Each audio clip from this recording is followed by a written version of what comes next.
Ang tanong ko, Ray, bakit Canada ang pinili mo? Out Actually, of other countries na... Honestly, hindi ko plinano mag-Canada. Hindi mo pinano? Nung time lang na pandemic kasi, naghahanap ako ng better opportunity kasi wala ng work yung papa ko. Oo, nadamay palang papa mo mo. Dami sa abroad. Kaya, nung tong kaibigan kong isa, Christian din yun. Nakakuha siya ng student visa niya dito sa Canada. Yung tinanong ko lang kung paano yung ginawa niya, nag-agency daw. Ganun din ginawa ko. Oh, agency. Yung agency niya, agency mo rin? Hindi, magkaiba. Kaya, ayun, kahit di ko man plinano. That was the start. Trinay ko lang mag-apply, na-approve naman. Sabi kong ma-approve, kalooban ng Lord yun, will ng Lord. So na-approve. Kung hindi ako ma-approve, will din ng Lord. Na-approve ako.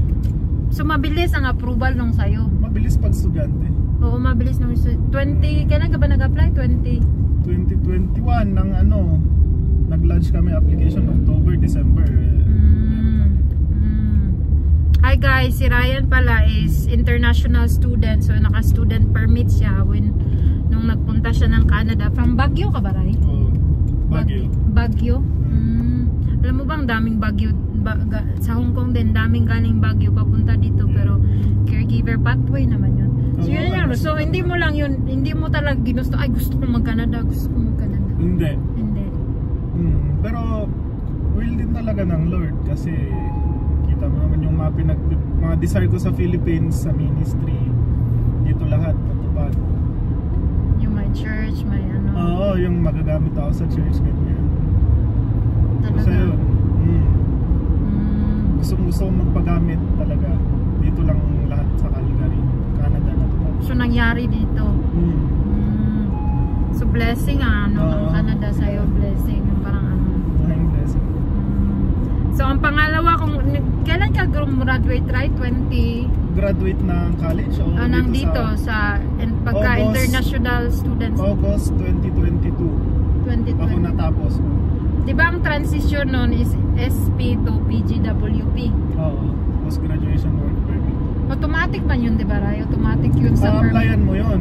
A-applyan kasi pa? Kasi hindi lahat ng students, hindi lahat ng schools na pinapasokan ng mga international students dati dito is accredited ng IRCC, immigration, Canadian immigration. Hindi lahat ng schools accredited. Walang PGWP. Yung iba, yung halimbawa mga private schools, hindi yan ini-issuean ng PGWP. Pero yung sa'yo, meron? Public school lang, public colleges. I see. Kaya pala may nakausap ako, Ray. Ano lang gagawin niya na may expire na daw ang SP niya? Ano ba daw gagawin niya? Uuwi ba daw siyang Pilipinas? So uuwi yung ganun, Ray, kung walang mahanap na alamin niya. I think yun yung risk kapag nag-enroll ka sa school na hindi na private daw siya, Ray. Kung private school talaga, yun yung risk. Kailangan makahanap ka ng employer mo na mag-sponsor sa'yo ng LMIA. I see. So nung 'di ba allowed ka while you're studying, allowed ka to work part-time? Part-time. Maximum nung time ko maximum 20 hours. 20 hours a week? Per week. Per week. Meron yung time na inapprovean ng 40 hours. Dati parang span of 1 year lang yun, tapos binawi rin agad. Pero nung time ko 20 hours per week. Pati ngayon ata I think balik 20 hours a week na lang din. 20 hours a week. So hindi ka naman nahihirapan sa pag-aaral. Anong focus? Mahirap. Ang focus mo dyan kapag international student ka, focus mo yung school mo.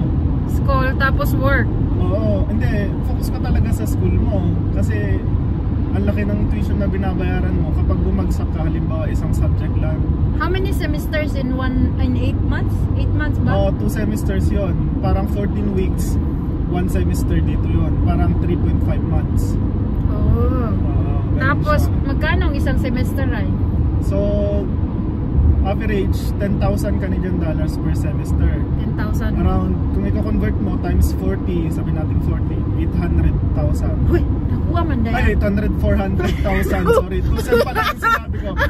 400,000. So, sa dalawang semester, 800.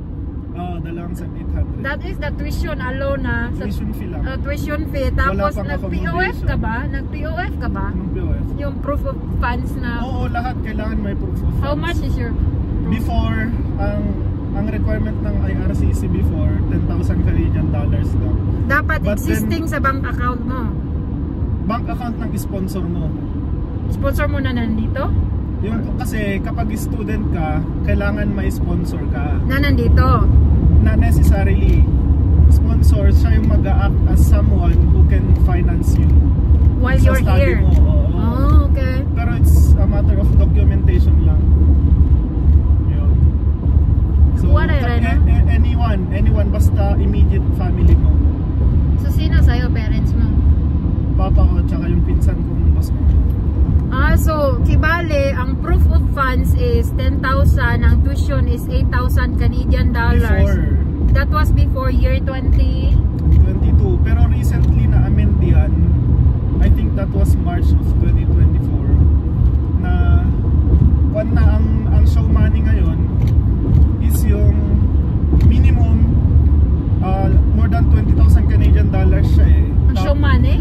Oo, plus yung 1 year expenses mo plus remaining balance mo sa remaining tuition fee mo, balance sa tuition fee sa school. So malaki-laki ang show money ngayon kasi ang target ng Canada is trim down yung pag-intake o pag-approve ng mga international students. Kaya pala ganun. Yeah, ganun ngayon kasi maraming nakita silang loopholes sa mga previous like ganyan, yung mga private school tumatanggap ng international student na hindi naman dapat. Hindi sila dapat kasi dapat mayroong transition ng SP to work permit, dapat sila, di ba? Kaya hindi sila dapat pwede. Kaya marami pang factors. Pero ganun, ang laki na. Yung kapatid ko ngayon na nag-apply as international student, ang show money niya 60,000 Canadian dollars. Oh wow! Dakuha po na ngayon. Sabi mo 2.5 million pesos. Yeah, mga Jude. Tapos POF lang na. Dapat, what about the accommodation? Magkano ang monthly mo sa accommodation? Okay. Nung nasa Toronto ako, mahal kasi sa Toronto. Compare sa Calgary? Oo. Mura na yung tirahan ko dati kasi kakilala ng kakilala. 600 per month. Canadian dollars? Canadian 600. dollars. Ano na yun plus $20 lang yung pinadagdag ng landlord ko noon. Kasama na yung food. So, super mura na yung $620. Food, breakfast, lunch, dinner na yun? Yeah, anytime pwede kang kumain. Tapos, yun, yung mga classmates ko naman noon, nag-average sila ng $800 to $1,000 sa mga rent nila. Tapos allowance pa? Allowance pa, yun. May project ba ang school dito gaya ng Pilipinas, Rayna? Dami kang free nga ang school, ba't dami mo mga mga benefits parang gano'n? Wala. Pag nag-eskwela, ano na dala mo? Laptop? Laptop. Necessity yun. Kasi we're on mga so, kailangan mo talaga ng pag mag-aaral ka dito ng international students, mga 2 million, yun lang yung kakailanganin mong needs.